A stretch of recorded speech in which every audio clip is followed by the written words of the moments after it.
Buenas tardes. En esta oportunidad nos corresponde el tema de diversidad celular y los niveles de organización.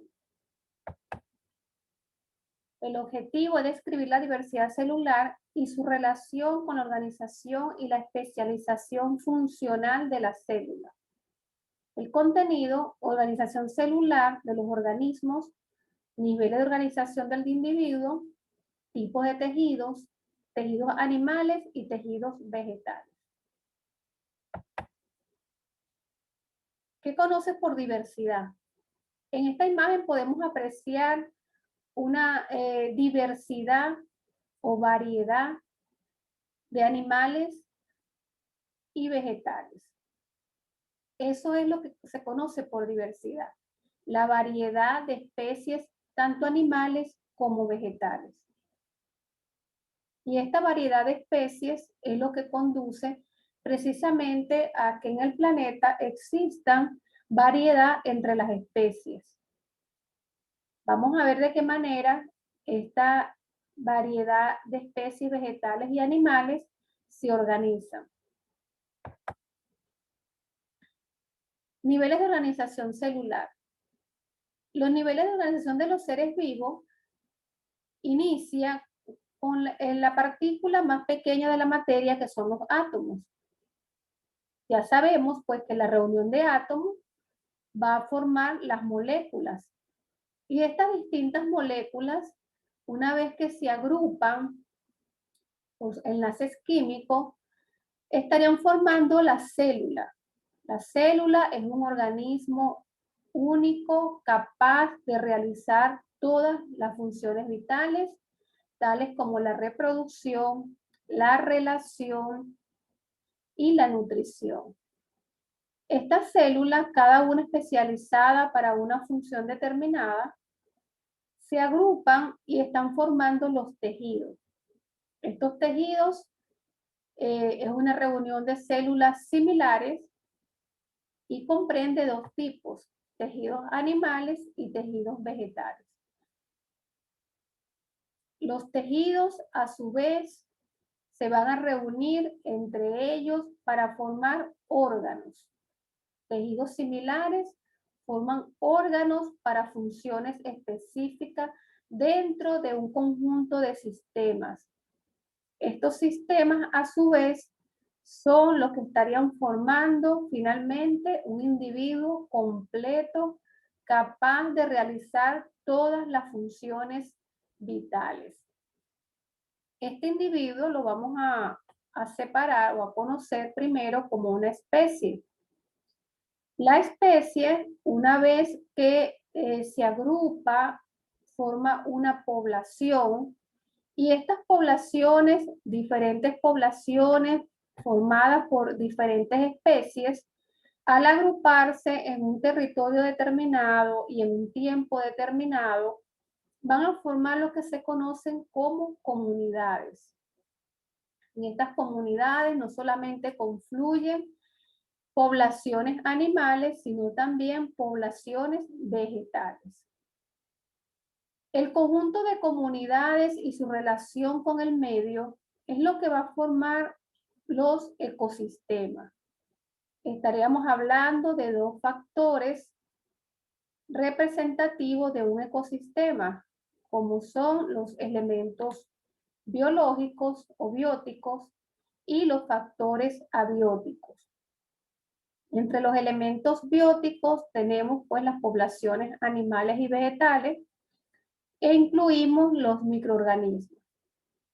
En los elementos abióticos contemplamos el clima, los suelos, el agua, el sol, todo interrelacionándose en un espacio determinado y en un tiempo determinado. El conjunto de estos ecosistemas es lo que conocemos como biosfera. De esta forma se organiza la materia desde la partícula más pequeña, que es el átomo, hasta la biosfera, que comprende entonces todas estas comunidades y poblaciones vegetales y animales que confluyen y se relacionan en un espacio y en un tiempo determinado.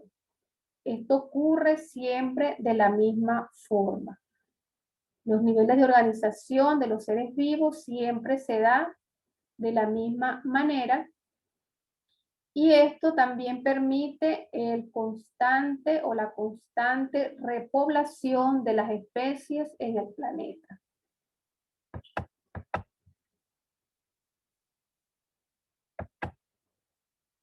Vamos a poner nuestra mirada, nuestra atención en lo que son los tejidos.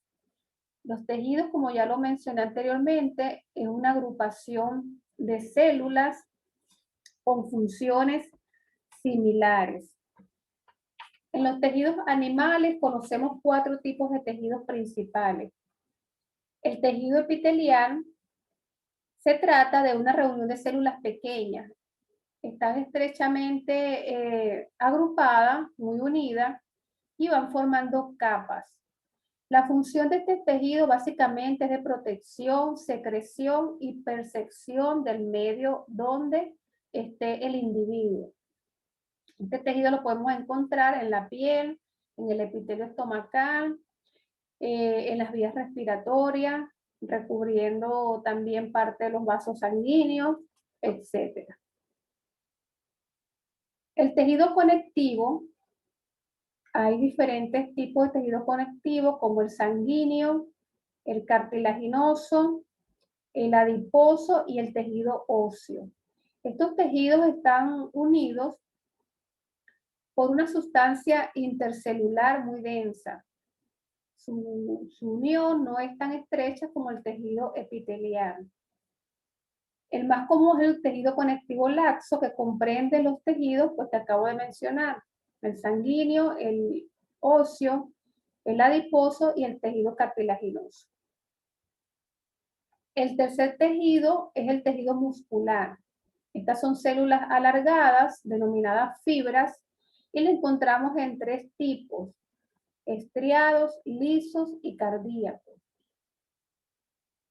Este tejido tiene la particularidad de retraerse o estirarse según su función y según el tipo de tejido muscular.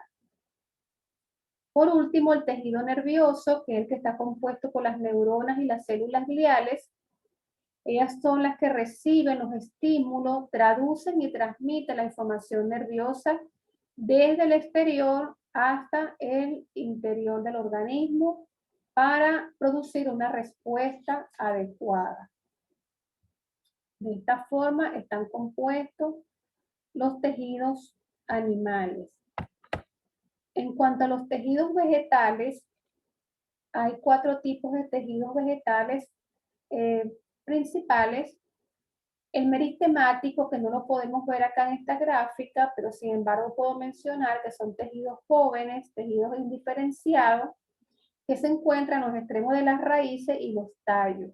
La función del tejido meristemático es el alargamiento de la planta, es decir, el crecimiento de la planta.